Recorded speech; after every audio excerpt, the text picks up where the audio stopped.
आज अपन बात करेंगे बहुपद की। वैसे तो ये जो टॉपिक है 9th क्लास 10th क्लास में आता है, लेकिन इससे बहुपद को अपन रिलेट करते हुए अपन कक्षा 8 कक्षा 7 के अनुसार अपन बात करें, इसी टॉपिक से अपन एक चर वाले रैखिक समीकरण तक पहुंचेंगे और उसके बाद में एक चर वाले रैखिक समीकरणों को हल करना सीखेंगे। ठीक है, तो सबसे पहले अपन बात करें बहुपद की। तो बहुपद के बारे में जानकारी के लिए सबसे पहले अपन बात करनी पड़ेगी चर राशियों की। इसकी चर राशि क्या होती हैं? चर राशियां वे राशियां जिनका मान समय और स्थिति के अनुसार क्या होता है, बदलता है। उन्हें अपन क्या कहते हैं? चर राशियां कहते हैं। और चर राशियों को अंग्रेजी वर्णमाला के छोटे अक्षरों से लिखा जाता है। तो इसको अपन लिखें वे राशियां जिनका मान परिवर्तित होता है।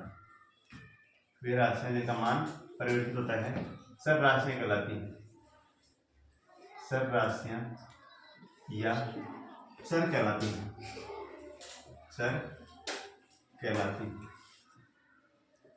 अब चरों को अपन अंग्रेजी वर्णमाला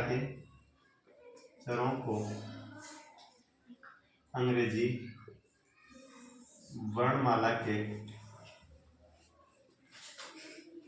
छोटे अक्षरों जैसे x, y, z छोटे अक्षरों से लिखा जाता है। चरों को अंग्रेजी वर्णमाला के छोटे अक्षरों से लिखा जाता है। ठीक है, इसके बाद में अपन बात करें अक्षर को अपन इंग्लिश में बोलते हैं कांस्टेंट। तो जिनका मान निश्चित रहे, या अपन ये बोले कि ऐसी राशियां जिनका मान परिवर्तित नहीं हो, क्या कहलाते हैं? अचर राशियां अचर कहलाते हैं। जैसे 5 अब 5 मैं बात करूं तो भी मेरे लिए 5 है। दूसरे स्कूल में कोई भी बच्चा पढ़ रहा है, कोई विद्यार्थी पढ़ रहा है, उसके लिए वो 5 है। तो 5 जो है उसका मान नहीं बदल रहा। तो 5 जो हुए क्या है? अचर राशि है। 7 है, √5 है, √3/2 है, ये सारी क्या है? अचर राशि है। तो लिखें जिनका मान परिवर्तित न हो, क्या कहलाती हैं? अचर कहलाते हैं। अचर राशि कहते हैं, अचर कहते हैं। जैसे 5, √3, 7/2, ये सारी क्या है? अचर राशियां हैं। और अचर राशियों यदि अपन लिखने की बात करें तो अंग्रेजी वर्णमाला के बड़े अक्षरों से भी लिख सकते हैं। ठीक है, अब इसके बाद में अपन बात करें बहुपद की। तो बहुपद क्या होता है? चर और अचर का जो सम्मिलित रूप है उसे अपन क्या कहते हैं? बहुपद कहते हैं। लेकिन बहुपद की एक शर्त होती है कि उसमें जो चर पद होता है उसकी घात सदैव पूर्ण संख्या होनी चाहिए। इसका मतलब जो चर पद है उसकी घात कभी भी ऋणात्मक नहीं होनी चाहिए और कभी भी भिन्न नहीं होनी चाहिए। तो अपन इसको लिखें बहुपद को अपन लिखें चर बहुपद को इंग्लिश बोलते हैं पॉलिनोमियल। चर व अचर का सम्मिलित रूप बहुपद कहलाता है। सम्मिलित रूप बहुपद कहलाता है। किंतु चर पद की घात सदैव एक पूर्ण संख्या होनी चाहिए। चर पद की घात सदैव एक पूर्ण संख्या होनी चाहिए। इसका क्या हो गया कि जो चर पद की घात है वो तो भिन्न भी नहीं होनी चाहिए और एक ऋणात्मक नहीं होनी चाहिए। चर पद की घात ऋणात्मक नहीं होनी चाहिए। साथ ही चर पद की घात भिन्न भी नहीं होनी चाहिए। चरपद की घात ऋणात्मक भी नहीं होनी चाहिए और भिन्न भी नहीं होनी चाहिए। अगर ये दोनों कंडीशन फुलफिल हो रही हैं, दोनों कंडीशन लागू हो रही हैं और चर और अचर संबंधित रूप से हैं, तो वो क्या कहलाएगा? बहुपद कहलाएगा। अब इसके अपन एग्जाम्पल की बात करें, उदाहरणों की बात करें, तो 5x² प्लस 5x प्लस 7, बताओ ये बहुपद है क्या? बहुपद है क्योंकि यहाँ पे अचर पद भी हैं, चर पद भी हैं, लेकिन चर पद की घात जो है वो ना तो ऋणात्मक है और ना ही भिन्न है, तो यह एक बहुपद है, बहुपद है। अगला एग्जाम्पल की अपन बात करें तो x² प्लस 5√x प्लस 7, ये बताओ बहुपद है क्या? ये जो अपने लिखा है ये बहुपद है क्या? x² प्लस 5√x प्लस 7 बहुपद है क्या? नहीं है। क्यों नहीं है? क्योंकि यहाँ पे जो चरपद है x, उसके क्या लगा रखा है? अंडर रूट का मतलब इसकी घात क्या होगी? 1/2, तो घात भिन्न के रूप में होगी। और अपन ने भी क्या लिखा है कि चरपद की घात भिन्न भी नहीं होनी चाहिए, तो यह एक बहुपद नहीं है। ठीक, अगले एग्जाम्पल की अपन बात करें तो x² प्लस √5x प्लस 9, बताओ ये बहुपद है क्या? x² प्लस √5x प्लस 9 बहुपद है क्या? है, बहुपद है। अपने क्या देखना है? चरपद की घात ऋणात्मक होनी चाहिए और ना ही भिन्न होनी चाहिए। तो यहाँ पे देखो चरपद की घात ना तो भिन्न ना ऋणात्मक है, यहाँ पे चरपद की घात ना भिन्न है और ना ही ऋणात्मक है। अचरपद की घात कुछ भी हो सकती है, तो ये एक बहुपद है, बहुपद है। अगला एग्जाम्पल अपन देखें तो x plus 1/x, x plus 1/x, बताओ बहुपद है क्या? नहीं है, क्योंकि भिन्न के रूप में आ गया, तो बहुपद नहीं है, बहुपद नहीं। तो यहाँ से अपन पता लगा सकते हैं कि कौन सा बहुपद है और कौन सा बहुपद नहीं है। अब बहुपद की अपन घात की बात करें तो बहुपद की घात किसे कहते हैं? जो चर पद होता है उसकी जो अधिकतम घात होती है उसे अपन क्या कहते हैं? बहुपद की घात कहते हैं। इसको अपन लिखें बहुपद की घात,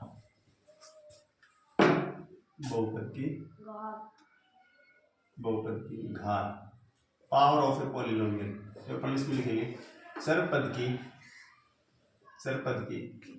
अधिकतम घात, चर पद की अधिकतम घात ही बहुपद की घात कहलाती है। चर पद की अधिकतम घात ही बहुपद की घात कहलाती है। जैसे अपन बात करें एग्जाम्पल की तो 3x² प्लस 5x प्लस 9, ठीक है। अब यहाँ पे देखो, यहाँ पे पद तो कितने हैं? 3, एक पद ये, एक पद ये, एक पद ये, पद कितने हैं? 3। सर पद कितने हैं? चर राशि कितनी है? 1, केवल x है। और इस x की जो अधिकतम घात है वो कितनी है? 2। तो यह जो बहुपद है कितने घात का बहुपद है? 2 घात का। और 2 घात के बहुपद को अपन बोलते हैं द्विघात बहुपद। 3 घात का हो तो त्रिघात बहुपद, और 1 घात का हो तो उससे अपन बोलते हैं रैखिक बहुपद। 1 घात के बहुपद को क्या बोलते हैं अपन? रैखिक बहुपद, ठीक है। तो ये इसमें चरपद की अधिकतम घात कितनी है? 2 है। तो अपन यहाँ पे लिख सकते हैं घात, बहुपद की घात कितनी है? 2। इसमें पद कितने हैं? तो पद है 3। और चर की बात करें तो चर कितना है? 1। कौन सा है? x। अपन बता सकते हैं। तो ये द्विघात का बहुपद है। कितने घात का है? द्विघात बहुपद। चरपद की अधिकतम घात कितनी है? 2 है। तो ये कैसा बहुपद हो गया? द्विघात बहुपद। अब अपन बात करें ये एग्जाम्पल की x प्लस 7, इसमें चरपद की अधिकतम घात कितनी है? चरपद की अधिकतम घात कितनी है? 1। तो x की घात 1 है, तो x की घात 1 है, तो इससे कौन सा बहुपद गई है? रैखिक बहुपद। और अपन लिखें बहुपद की घात तो कितनी होगी इसकी? 1। और इसका नाम क्या लिखेंगे अपन? रैखिक बहुपद, रैखिक बहुपद, ठीक है। ये हो गया रैखिक बहुपद। अब इसके बाद हम बात करें अपन शून्यांक की, जीरोज की। बहुपद के जो शून्यांक वो क्या होते हैं? चर पद का वह मान जिसे अपन बहुपद में रख दें तो क्या कहलाएगा उसका? शून्यांक कहलाएगा, जिसे अपन बहुपद में रख दें और पूरा बहुपद क्या हो जाए, शून्य हो जाए, तो वह उसका क्या कहलाएगा, शून्यांक कहलाएगा। तो अपन लिखें शून्यांक। ये इसको अपन ये भी लिख सकते हैं बहुपद के शून्यांक। तो अपन लिखें सरपद का वह मान जिसे बहुपद में रखने पर बहुपद का मान क्या हो जाए, शून्य हो जाए। बहुपद का मान या बहुपद शून्य हो जाए तो उस मान को अपन क्या कहेंगे, उस बहुपद का शून्यांक कहेंगे। ठीक है। अब जो शून्यांक है उनकी जो संख्या होती है वो बहुपद की अधिकतम घात पर निर्भर करती है। ठीक है। अर्थात जितनी घात का बहुपद होगा उसके उतने ही शून्यांक होंगे। तो बहुपद शून्यांक की संख्या बहुपद की घात पर निर्भर करती है। यदि अपने पास द्विघात समीकरण है, द्विघात बहुपद है, तो उसके शून्यांक में कितने होंगे, 2 होंगे। द्विघात का बहुपद है तो उसकी घात कितनी होगी, 2, तो उसके शून्यांक कितने होंगे, 2। इसके बाद में अपन बात करें अचर बहुपद की, इसकी बात करें अचर बहुपद की। तो अचर बहुपद की बात करें तो शून्य को छोड़कर, 0 को छोड़कर जितनी भी सभी संख्याएं हैं वो सारी क्या हैं, अचर बहुपद है। अपन लिखें शून्य को छोड़कर शेष सभी संख्याएं, शून्य को छोड़कर शेष सभी संख्याएं अचर बहुपद कहलाती हैं। अचर बहुपद कहलाती है। और अचर बहुपद की घात हमेशा क्या होती है, 0 होती है। अचर बहुपद की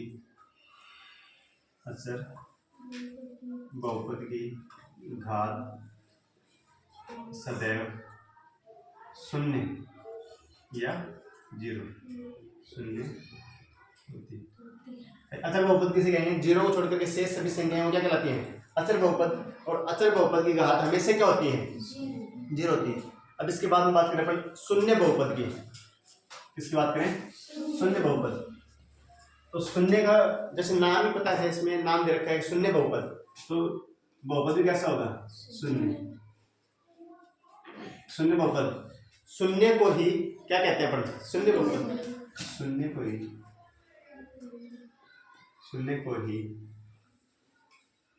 शून्य बहुपद कहते हैं। इसको शून्य को ही शून्य बहुपद कहते हैं। और इसकी जो घात होती है शून्य बहुपद की वो अपरिभाषित होती है। लिखें शून्य बहुपद की घात अपरिभाषित होती। शून्य बहुपद की घात क्या होती है, अपरिभाषित होती है। ठीक है। तो यहाँ तक ये बहुपदों की बात कर ली। अब इसी को अपन सरल समीकरण से रिलेट करते हैं। ठीक है। तो अपन बात करें, क्योंकि अपने जो सिलेबस में है वो है एक चर वाले रैखिक समीकरण। इसका मतलब जो समीकरण होगी उसमें चर राशि कितनी होगी, केवल एक ही रहेगी। तो अपन बात करें, इसको मिटा देता हूं। अब अपन बात करें रैखिक बहुपद। इसकी बात करें रैखिक बहुपद।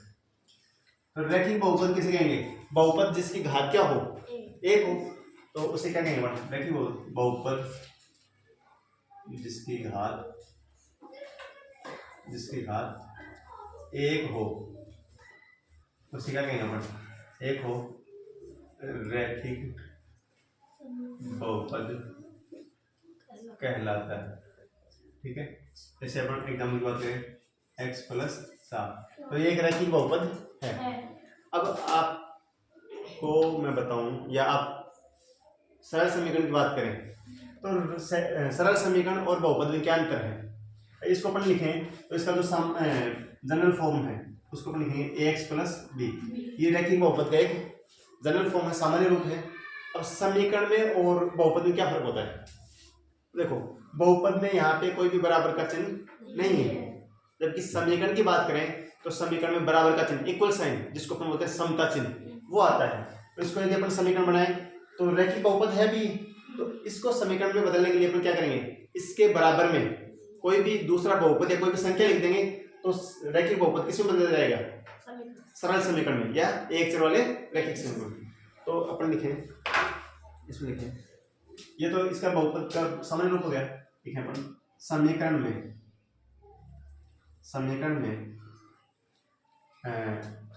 रैखिक बहुपद, समीकरण रैखिक बहुपद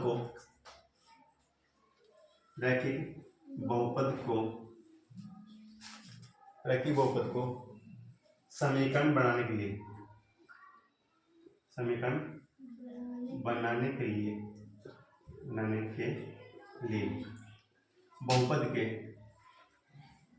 बहुपद के दूसरी तरफ कोई अन्य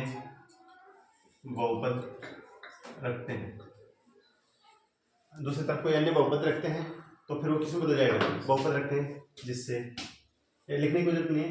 रैखिक बहुपद को समीकरण बनाने के लिए बहुपद के दूसरी तरफ कोई अन्य बहुपद रखते हैं, ठीक है। और जैसे अन्य बहुपद रखेंगे तो वो किसमें बदल जाएगा, जिससे बहुपद समीकरण में बदल जाएगा, ठीक है। और जब समीकरण में बदल जाएगा तो समीकरण के दो भाग होते हैं, एक तो बायां भाग और एक दायां भाग। बीच में जो चिन्ह आता है इसको बोलते हैं अपन समता चिन्ह, ये तो है समता चिन्ह, ठीक है। और इसको इंग्लिश बोलते हैं इक्वल साइन। और अपन लिखें समीकरण के दो भाग होते हैं, पहला है बायां भाग, जिसको अपन बोलते हैं वाम पक्ष, क्या बोलते हैं, और दूसरा है दायां भाग, इसको अपन बोलते हैं दक्षिण पक्ष, ठीक है। यहां तक की ये बात होगी, ये रैखिक समीकरण में अपन आ गए सरल समीकरण में।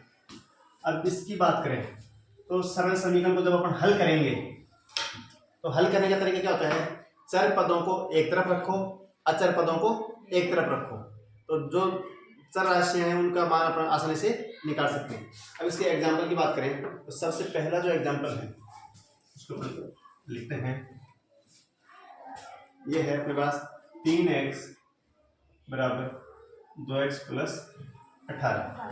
बताओ ये एक सरल समीकरण है क्या, सरल समीकरण है। क्यों, क्योंकि देखो इसमें चरपद भी है अचरपद भी है और दोनों तरफ भाई बहुपद लिखे हुए हैं, बीच में क्या है, समता चिन्ह है, इक्वल साइन है, तो यह एक सरल समीकरण है। चर राशि कितनी इसमें, एक x है, और उस चर राशि की अधिकतम धातु कितनी है, एक, तो इसको अपन क्या कहेंगे, एक चर वाले रैखिक समीकरण। अब इसमें अपन इसको हल करना चाहें, इसका मान निकालना चाहें तो कैसे निकालेंगे, चर पदों को एक तरफ करेंगे, अचर पदों को एक तरफ करेंगे। तो यहाँ पे देखो 3x, ये 2x जो है दाएं पक्ष में है, इसको अपन वाम पक्ष तरफ लेकर गए हैं, इसका पक्षांतरण करेंगे तो यहाँ पे 2x किसका है, प्लस का, इधर आएगा तो किसका जाएगा, माइनस का, और बराबर में अपने पास कितने हो गए 18। तो x का मान कितना आ गया भाई, 3x में से 2x हटाएंगे कितना आ गया, 1x, तो x बराबर कितना आ गया अपने पास 18। ये इसका क्या हो गया, हल हो गया। अब यदि अपन इसको जांच करना चाहें तो इस x का मान जो आया अपने पास 18, इसको अपन यहाँ पे भी रख सकते हैं और यहाँ पे भी रख सकते हैं। तो रख करके देखें उत्तर की जांच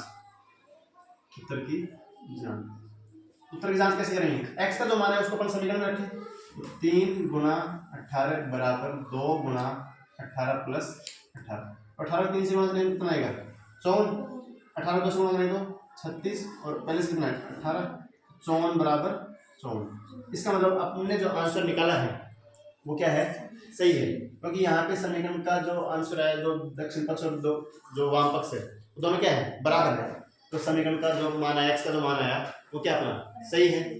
यदि दोनों पक्ष बराबर नहीं हो तो अपना जो हल आया है, उत्तर आया है, वो कहीं ना कहीं गलत है।